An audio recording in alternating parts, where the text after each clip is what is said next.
Hello again, and welcome to another episode of Stories from Real Life. I'm your host, Melvin E. Edwards. Thanks for joining me for the podcast where personal stories can have a global impact. As you heard in the intro, our guest today is physician, psychiatrist, church leader, and author, Dr. Oluwole Babatunde. Dr. Babatunde, thanks for joining us today. Thank you so much for having me, Melvin. I'm so happy and excited to be on this show today. Yeah, I'm really looking forward to hearing your story. So, Thank you you were so much. you were born and raised in Nigeria and suffered the loss of both parents early in your life. First, I want to say I'm sorry for your loss. Those feelings never go away, no matter how long ago it occurred. And thank you so much. I appreciate it. But I want to say that I'll bet your parents would be very proud of everything you've accomplished. I believe so too. So, you share openly about losing both of your parents at a young age. How did those early experiences shape your view of pain, faith, and purpose? Thank you so much, Melvin, for asking. It's a wonderful question. How losing both parents shaped my experience with faith and purpose and pain, all of them together. It's a lot. And for example, I was 7 when I lost my mom. I still remember that day in my head vividly. We went to school and they came to pick us from school earlier than the usual time. Um, it's we just bundled us into a car to go to my city, to bury my mom the same day. I was too young to even understand what was going on. Then at 13, I was in high school, and I was just called to the principal's office to go home and got this news that my father died in a road traffic accident the day before the night. It's really, really, really horrific, and it was very, very painful. My mom was less painful because maybe I was too young to even understand what was going on at 7. But my dad was much more painful because by then I was a little bit 13, I was a little bit understanding of what was going on. And I knew my dad really stepped in to care for us so much after mom died. So much that we really didn't feel the absence so much. Now losing both of them was really, I remember the first thing that came out of my mouth after I was told was, why will the two of them give birth to us and leave us if they know they won't wait to care for us? It was from a place of pain. It was from a plane of being abandoned at that time. But talking in terms of how all of this shaped my faith, one thing I always say is I'm grateful that they were both Christians. So they would like put my foot on the foundation of knowing God. And that really, really shaped how I experienced the pain and the outcomes of my life today. One of the things, for example, being a medical doctor was one of the reasons. It was because both death was related to medical issues, and I just wanted to be able to see what I could do as a person to prevent this from happening to other people or to help other people in similar situation.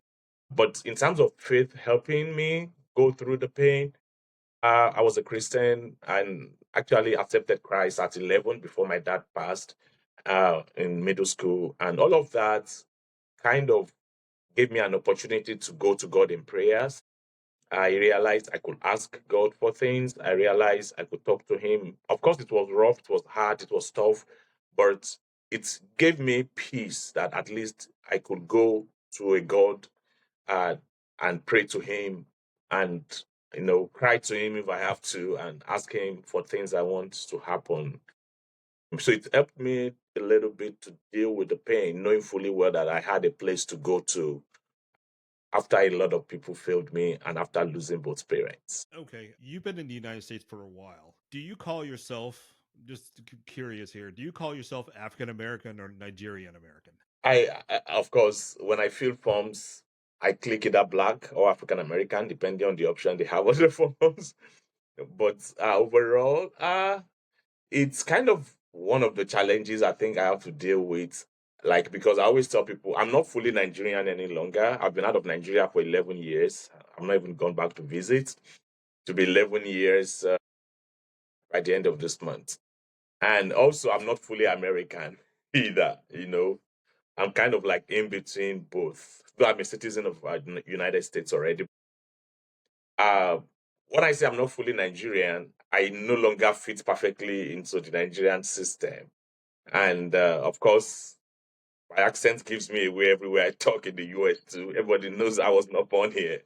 So when I talk to people, for example, on the phone in Nigeria, in English, they feel I'm trying to talk like an American because my English is different from the English I learned when I was at home. Because for years, I've been trying to speak in a way that people can hear me when I talk here. So they feel, oh, he's trying to talk like an American.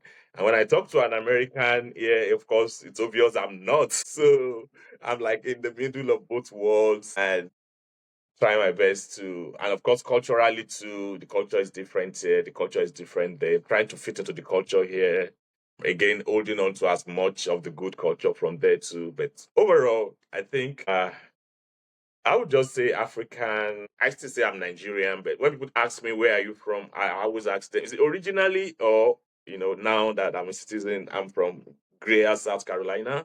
But of course originally I'm from Nigeria. So I kind of like, it depends on the context and what people want to hear.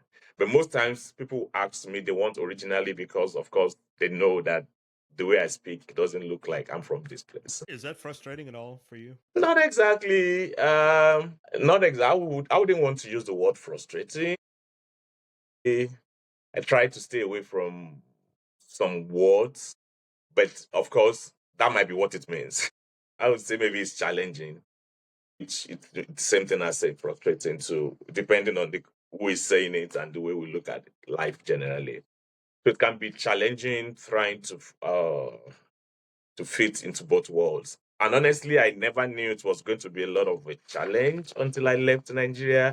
One of the things I didn't think about when I was leaving was that my English. I was in Nigeria. We go to school in English, elementary, middle, high school, college, everything was in English. So I don't have problem with speaking English. Um, I never thought that coming to the US, the English I spoke in Nigeria, people will not hear what I say. Does that make sense to you? Hmm.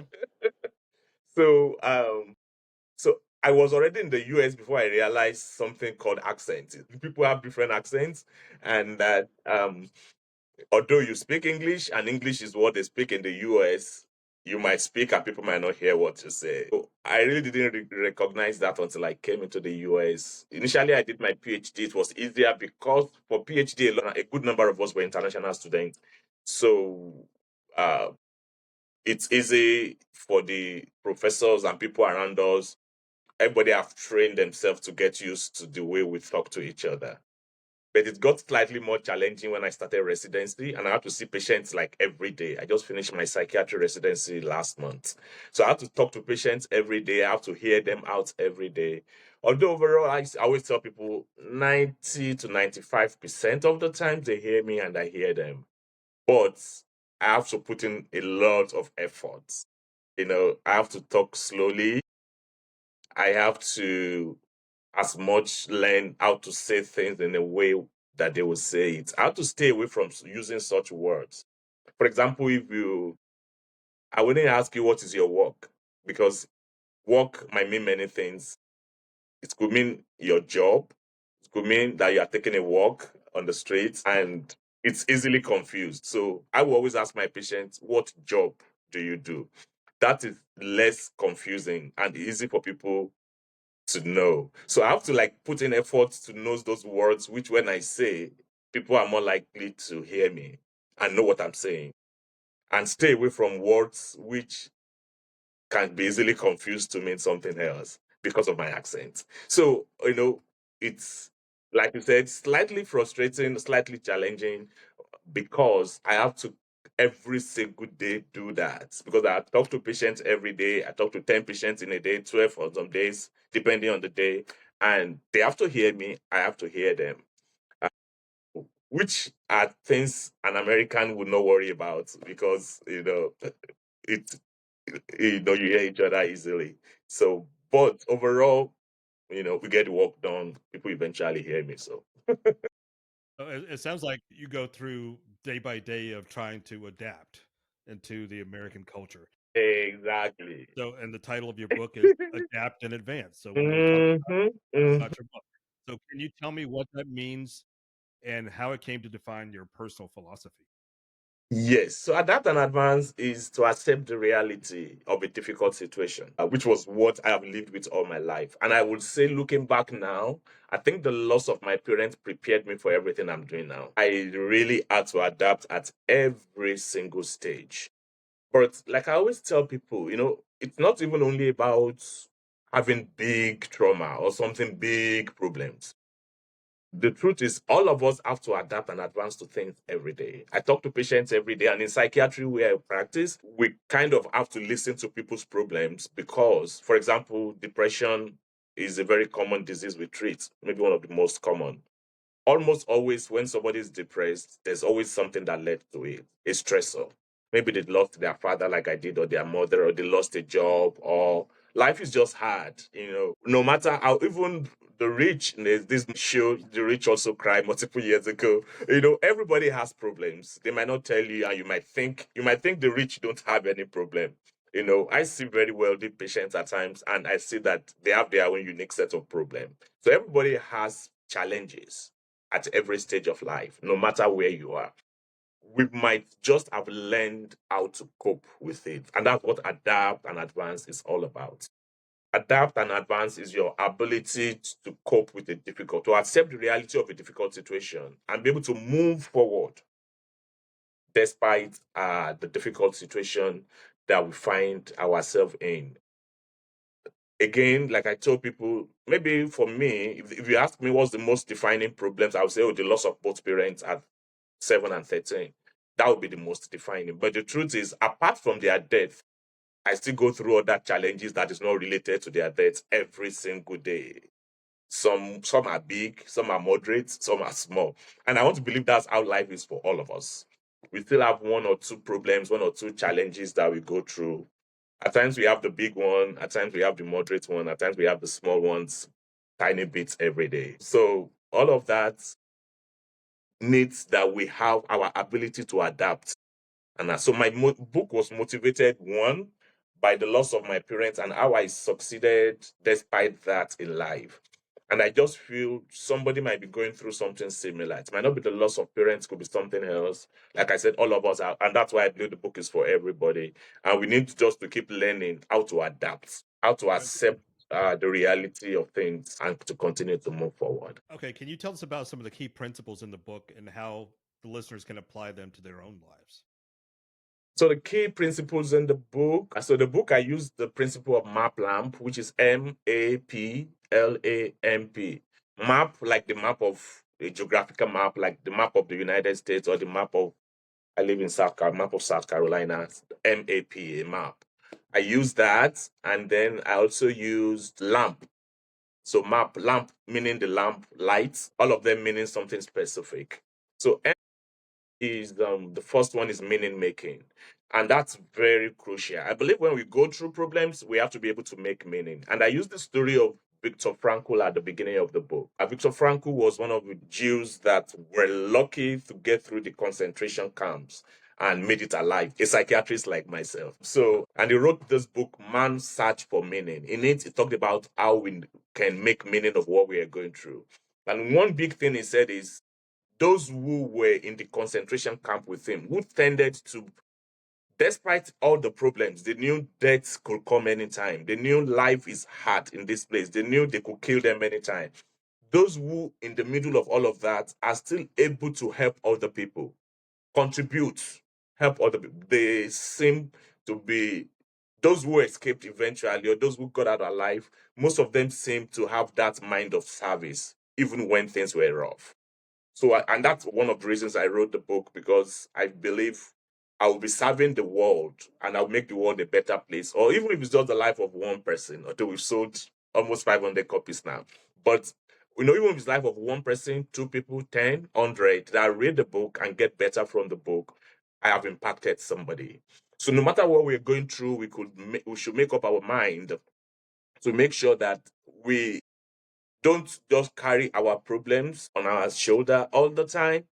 We should be able to put them on our hand, put them on the side, and still be able to contribute.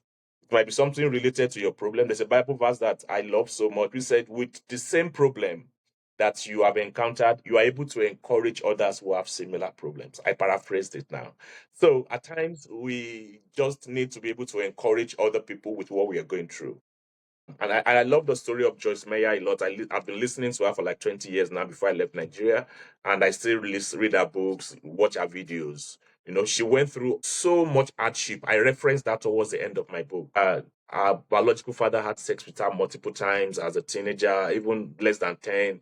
Her life was disorganized. But today she's in her 80s. And that same story, she has used this to bless millions of people all over the world. And, be a blessing to a lot of people. She said, will I choose a different life? She said she doesn't think so. Looking back now, looking at how much she's been able to use that story to be a blessing to people. She said, I think that was the best thing that could happen to me. Of course, it was difficult, it was hard. But looking back now at how much that story has encouraged other people, she believed everything was part of the bigger picture. So meaning making, again, at times, one of it is serving others. Two is always focusing on the big picture. So understand that your temporary setback, the loss of my mother at 7, the loss of my father at 13, the exam I failed at the age of 16, the one I failed at the age of 18, 21, and so many other events. I could list on and on. There was a chapter where I listed like almost 20 things that I could count as big, big challenges in my life, and they were big enough to stop me from moving forward. And despite all of that, I kept advancing. I kept advancing. So the biggest principle is meaning making. A is action, which talking about taking steps. Again, you must just take steps and keep moving. P is planning. At every stage, you must be able to draw a plan of where I am now to where I'm going. How do I get there? I traveled all the way from South Carolina to Indianapolis yesterday. There has to be a plan. How do I get there? Am I flying? Am I driving? Am I going by the ocean? Whatever it is, there must be a plan. So no matter how bad things are right now, you can have a plan from where you are, at least to the next level. When you get to the next level, you have another plan from here to the next level. And you keep adapting and advancing, adapting and advancing. L is learning. And I always encourage people to read one book every month. I read one every week. I listen. When I'm driving to work, my work is 30 minutes about from my house. So to and fro 1 hour. 7 days, when I do 7 days on, that's 7 hours. Most books I listen to are 4 hours. So in a week, I can read 2 books when I'm listening to and fro. So I encourage people, like I told you about Joyce Meyer, I've listened to a lot of her books. When I listen to books like that, I get encouraged and it assures me that there's hope for me, no matter what I'm going through. A is alliance formation. You can do life alone. Is mission statements, which is everybody should have a mission statement. And P is prayers. Everybody should be able to pray and study God's word. I hope that was not too long of an answer. That was good. So a lot of people get stuck in the survival mode, just trying to make Mhm. it through, trying to make it through the day. So what's the first step somebody can take to move beyond just surviving into advancing? Number one is your awareness. Just similar to what I talked about, meaning making is awareness. We need to understand that you were not created just to survive. And that plays into faith for people of faith. And if you're not a person of faith, it also plays into understanding that there's more to your life than your current pain. Which I've told people when I was going through very difficult situations, there's more to my life than this. There's more to my life. And even more recently, there was an exam that I wrote. So my residency ended June 2025 for last month. There was an exam I wrote. We write it every year. And just to see how good you are and if you are improving in your knowledge over the 4 years of my psychiatry residency. And I wrote it the first year. I was in the 10th percentile. Like I did very bad, comparing me with all psychiatry residents in the United States. I felt so sad. I felt so bad. But I'm like, okay, the first thing is I should realize that I'm not created to survive. I'm created to thrive. I'm created to adapt and advance. So I did everything that needed to be did. I studied. I talked to people that have succeeded, how they did it. They told me what I needed to do, the kind of question bank I needed to study, how I needed to study. I had a plan. So I drew a 4-year plan till the end of residency. And honestly, I did far better. The next year, I had 84th percentile nationally, which means I jumped from 10 to 84. In my third year, I jumped from 84 to 92. In my fourth year, I jumped from 92 to 95. So I kept adapting and advancing. And eventually, just like the example of Joyce Meyer I gave you, Eventually, I was the one that was teaching other residents how to pass the exam in my program. And it worked so well. By the time I was in my fourth year, when we took the exam, four of us had above 95th percentile in my program. That's not common for one program to produce four residents in the entire psychiatry resident in the US. So I mastered it so well. I mastered the secret so well. I taught other people. It worked for them. And they kept giving feedback to the program director that, oh, thank you for Wally. Thank you for Wally. Wally really helped us. And the things I learned. So I was able to transform that problem into a solution first for myself, and then I took what worked for me, I used it for other people, and it worked for them too. So that's what adapt and advance is about. That's what getting out of a survival mode is all about. So understand, be aware that you are not created to just survive, you are created to thrive. And then you could now sit down and say, using map lamp, meaning making action, like I told you the example, I had to make meaning, I had to take action, I had to plan. Even now I have, there's a paper I made in my first year of how I wanted to increase. Yeah, I did far more than what I planned. So you plan, then I read books, I talked to people on the phone, I learned the principles. So all of those 7 principles, I used them and they worked for me. So the first thing is realizing you are not created just to survive. You are created to thrive, to adapt and advance and to make forward. And that problem is not there to stop you. No, that problem is there for you to make meaning of it, adapt and advance, one step at a time. Right, so you are a medical doctor, as we mentioned, an Yes, epidemiologist, psychiatrist, and a man of faith. How do you balance all of that? balancing all that. It's a lot of work. And now I'm also an author. And an author, yes. Yeah, and I'm also a father. I'm husband to my wife and all of that. So it's a whole lot of things.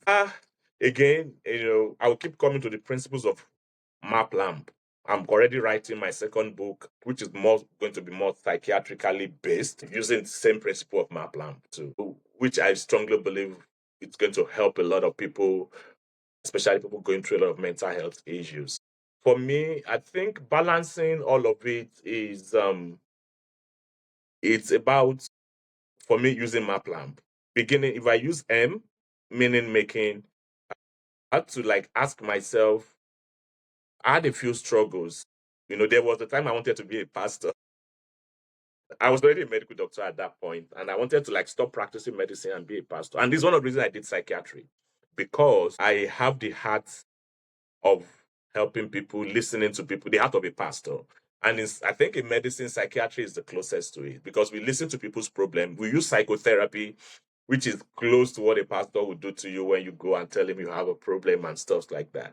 So I just realized, over time, every piece of my life, God wants to use it to be a blessing to people. So I approach my psychiatric job as a ministry. Every morning when I go to work, I tell myself, Lord, bless my hand. Every patient I shake today, I want them to feel the warmth of God to help them cope with what they are going through. Every patient I talk to today, let my words be healing. Let my words be calming. Every patient I look in their faces when I'm encountering today, let the looks from my face communicate compassion to them. The same way, a pastor will pray and ask for his words to bless people, the same way is where I want my words to bless my patients. I might not necessarily preach the word of God to them. Of course, I don't talk about Bible to my patients, but they can feel in me that I have a passion to be a blessing to them. Same way, as an author, I want my book every morning. I pray everybody that handles my book, I want them to be blessed by it. I want them to have a story by reading it, that when I read this book's blessed me, and this happened and this happened. The same way as a scientist, I had my PhD in epidemiology. I also want to make discoveries that will help me help my patients. And I want the scientific aspect of me to come out even when I talk to patients, even when I talk to people, even when I write my books, so that all of everything ties together. So I don't really see myself as living three separate lives. Like I'm a scientist or epidemiologist here, or like I'm a Christian here, I'm a leader in church. Like I have a fuse group in my church of high school students that I coach every Wednesday afternoon. I have my life as a psychiatrist. Everything ties up together. And it's easy to balance it when we use map lamp. So when I realized that God is using every part of my life to be a blessing to people in different settings, I don't see any conflict with them. But of course, I have to balance things. Like I said, I also have my wife, I have my children, I have other parts of my destiny, I have other things. So I've got to balance everything to make sure I'm not out of balance. So what I would say the biggest word there is balance. I must be able to balance things to know how much time to give to this one, how much time to give to this one, how much time to give to this one. So that brings us back to planning. There are hours, there are hours. I have like 2 hours every day is what I give to my book. I have my job, which of course takes maybe 40 hours a week from me. So 2 hours every day for my relationship with God. I have like maybe certain number of hours for my wife and kids every day. So everything is planned. Fine. I don't follow it 100%, but I try very hard as much as possible to make sure there's a balance in everything I do. All right. So you talk about making meaning of hardships. Yeah. How does somebody make sense out of something that's so painful they might have a hard time getting out of bed each day? Yeah, so that's slightly tricky, but at the same time, if there's a will, there will be a way. And I will begin this one with knowledge, which is L in Maplam, learning. And that's why I've talked about Jesmia multiple times because I listen to her every week. At least once a week, I watch one of her videos. And I've read multiple of her books. She's not the only one.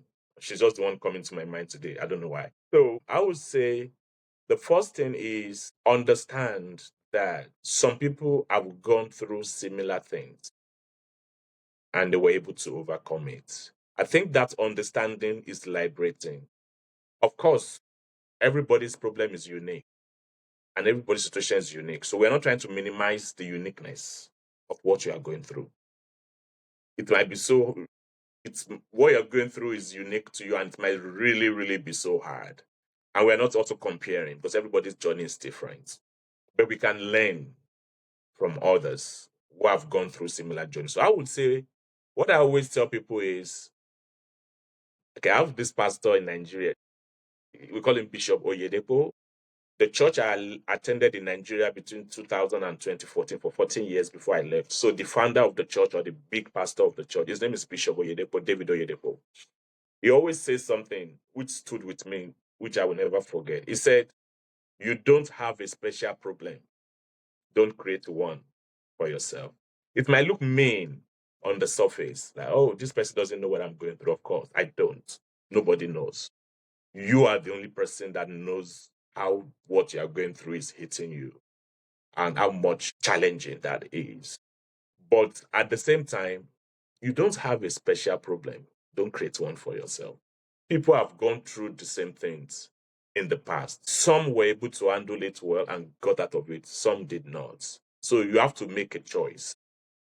Do I want this problem to end my life or to stop me from adapting and advancing?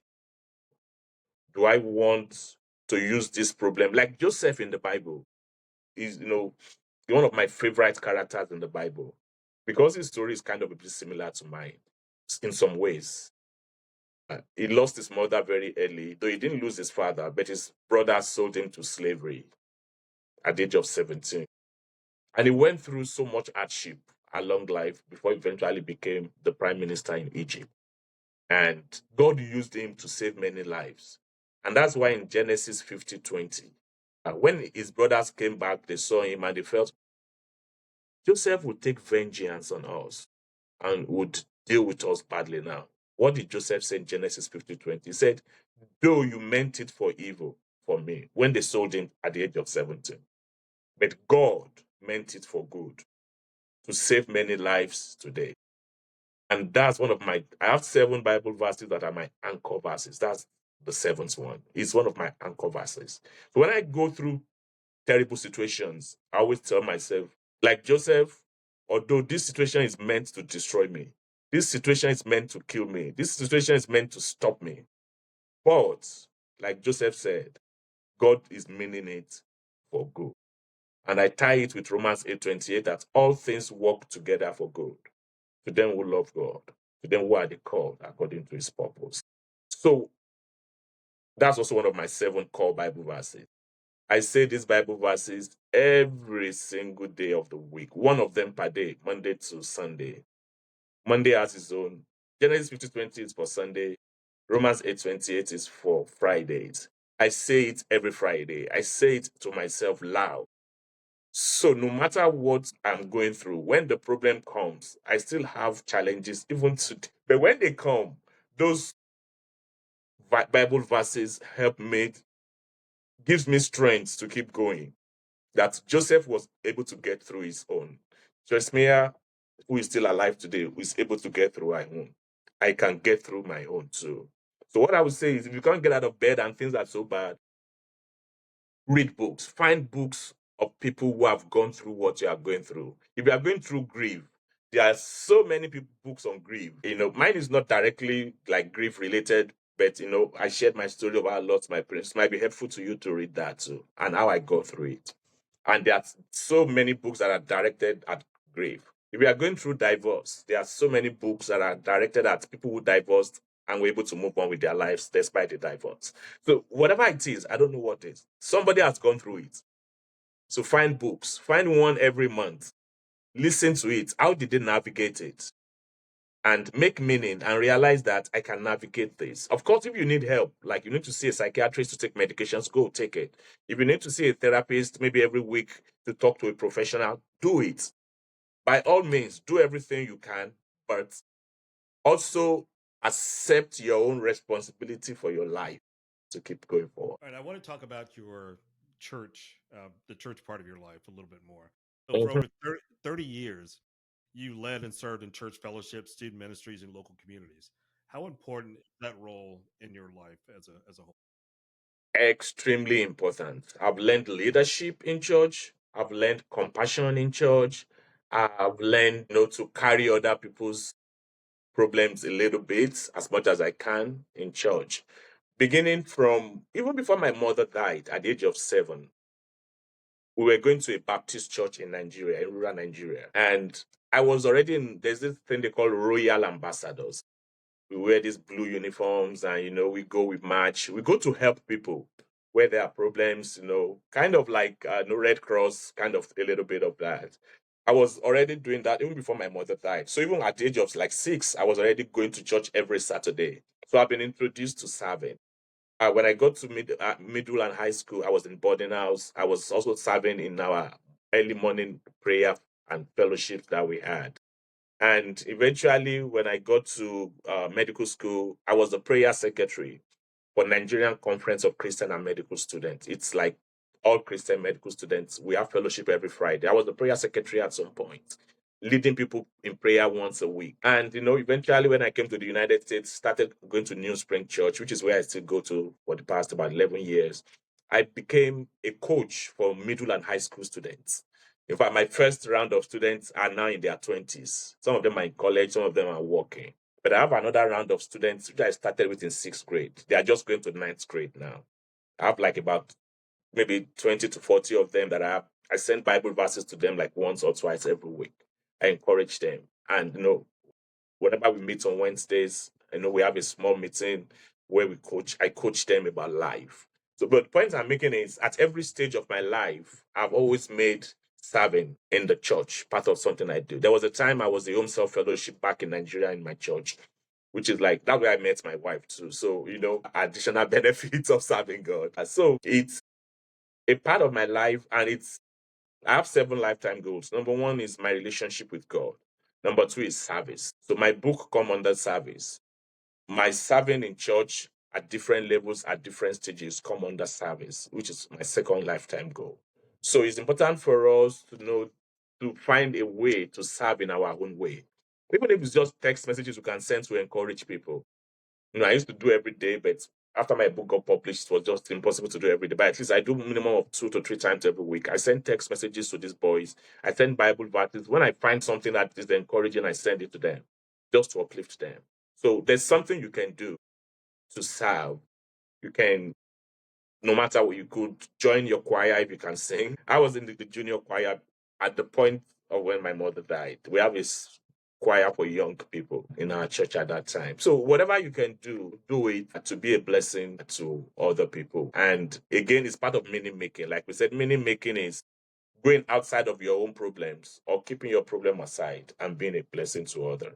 The other way to make meaning is experiencing someone and experiencing something. The third way is your attitude toward the problem.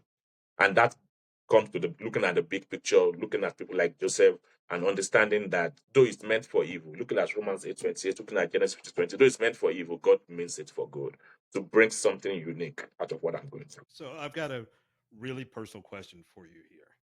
Okay. Do you Ask me. ever what do you ever wonder what your parents think of you now?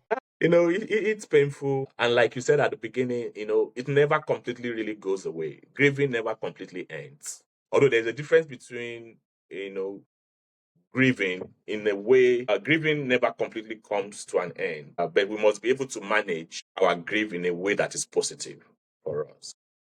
And the one thing that comes to my mind was I remember on my wedding day, you know, I cried. There was tears in my eyes because I wished my biological parents were alive and were there, that day. And for me, funerals can be very emotional because whenever I attend funerals or somebody die, one of our friends died recently, and I was just watching, the wake keep, it triggers, it brings memories to me a lot. Um, but it's okay to cry when I have to at times. But the what they think about me, I wished, at times you just wish they were here, especially at times like I said, my wedding, my graduation day, those very important days. And now I have twins. They are 13. They are 16-year old now. They'll be 17 soon. And having been a father for the past almost 17 years, it helps me to appreciate. It's a lot, to parent a child. It's also so sad to not, especially if you're a good one, you've done the best you can. It's also so sad to not live long enough to see the fruits of your labor, kind of, or your investments in those children. So it's I wished they were here. Every time I cross a big milestone, especially successful milestone, I wish they were here. I wish, they could see that their boy is trying his best, but unfortunately they are not here. But there's this band I always wear, just got ripped off last week. I'll make another one where I wrote on it, I live for three, meaning I live for myself, for my father, and for my mother. One of the reasons I dream so big, because I believe I'm living the life of three, whatever they could not do when they were alive, that they wanted to do, that I know, I'm trying my best to see if I could do it for them, if God permits and gives me the opportunity. Yeah, Well, I'm sure they would be very proud of you, as I said earlier. I believe so. And I understand all of that. I lost both of my parents when I was fairly young. I was also 13 when my father died, and Wow. I was 25 when my mother died. And so I'm when so all those, sorry. I'm so sorry to hear that. Yeah, that must be tough. yeah, like you said, when the milestones come when you get married or have a child, Yeah. you want your to share those memories, and it doesn't matter how long ago it was. That Mm-hmm. part is your age when the parent dies. Part of you is still will always be that age Mm, of being with your parent. And one of the things I've come to realize over the years is that grief and sorrow are the cost, are the payments for love. agreed. So the more you love someone, the more it hurts when you lose them. That's part of the payment. And we are just going to lose people. So every all of us is debt is a debt we all owe.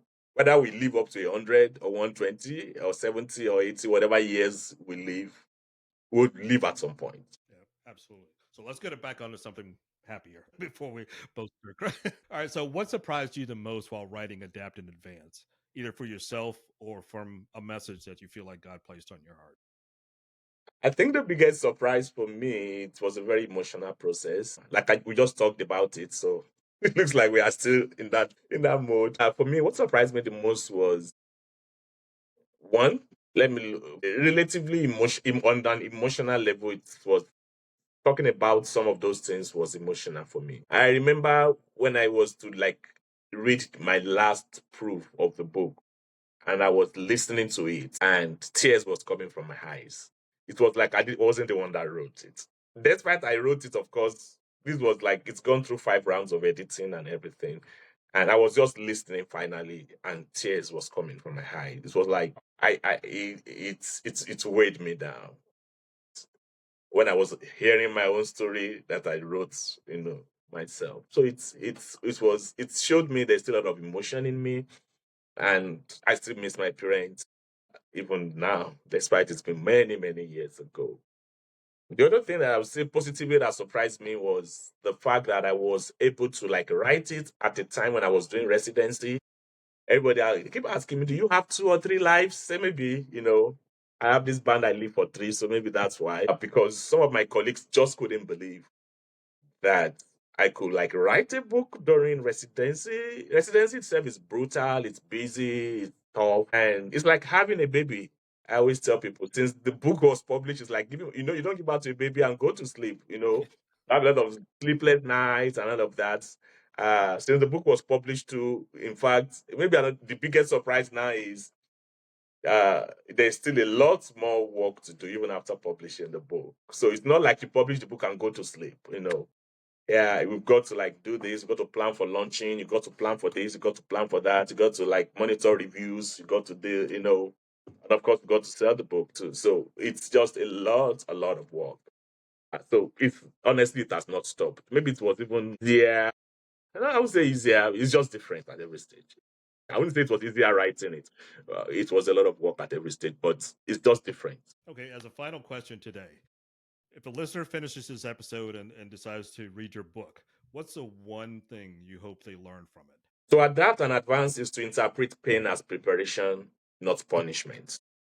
So whatever pain you are going through, I want this book to help you make meaning and to be able to interpret that pain as a preparation for something bigger, for something better, and not punishment. That's the biggest information, or that's the biggest thing I want everybody that reads my book to take away. To adapt and advance is to interpret pain as preparation and not punishment. Your pain is not punishment. Just like Genesis 50:20, you meant it for evil, but God meant it for good to save many people alive as it is today. So, whatever you are going through, I want you to look at it with that lens that what I'm going through right now, it might look like I would never get out of it, but there's good somewhere in it. If I'm able to see it and do the things that needed for me to do to cross over to the other side. That's the biggest I want people to take out. Interpret your pain as preparation, not punishment. That's a really good lesson to leave them with today and a good way to end this episode. So, our guest today has been Dr. Oluwole Babatunde. Thanks for Thank you being so here much. today. I really enjoyed this conversation. Thank you so much. I enjoyed it. So I really appreciate it. Please go to my website at podcastreallife.com for more information about my guests and the things we discussed today, including a link to how to get his book. That's it for today's episode of Stories from Real Life. Join us again next time for another chance to learn from each other. Until then, don't forget to shine your light wherever you go.